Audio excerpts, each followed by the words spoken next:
diorang tak tahu yang sebenarnya saya pregnant.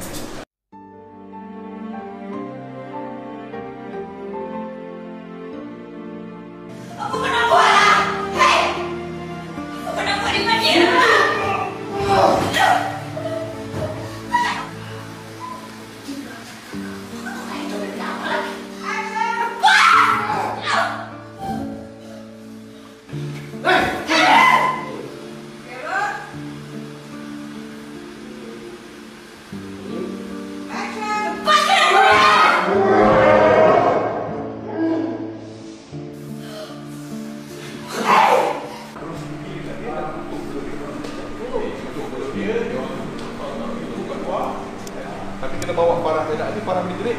Diam dia.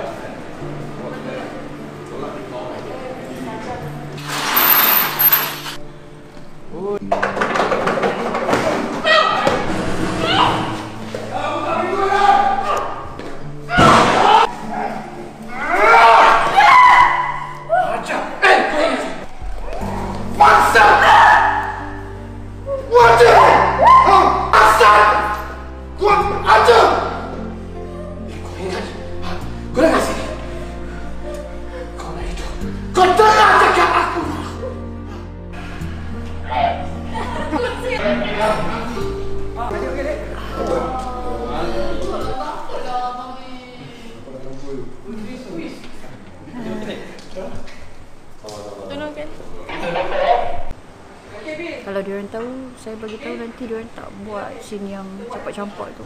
Diorang akan berhati-hati. So nantilah bila wrap kita bagi tahu. Tapi sakit. Poluri daripada keluarga besar ya. Ini sampai belakang.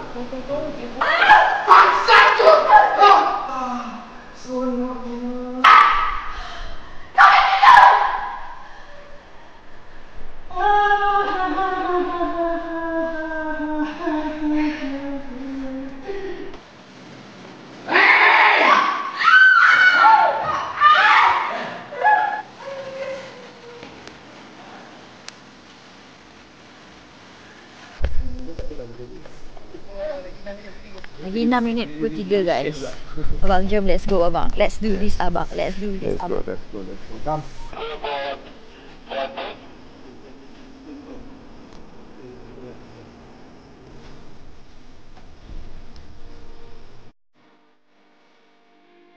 Langsung saya dengan Bila. Tapi ada scene lain lah. Thank you for everything. Thank you awak. Thank you awak. Awak saya pregnant.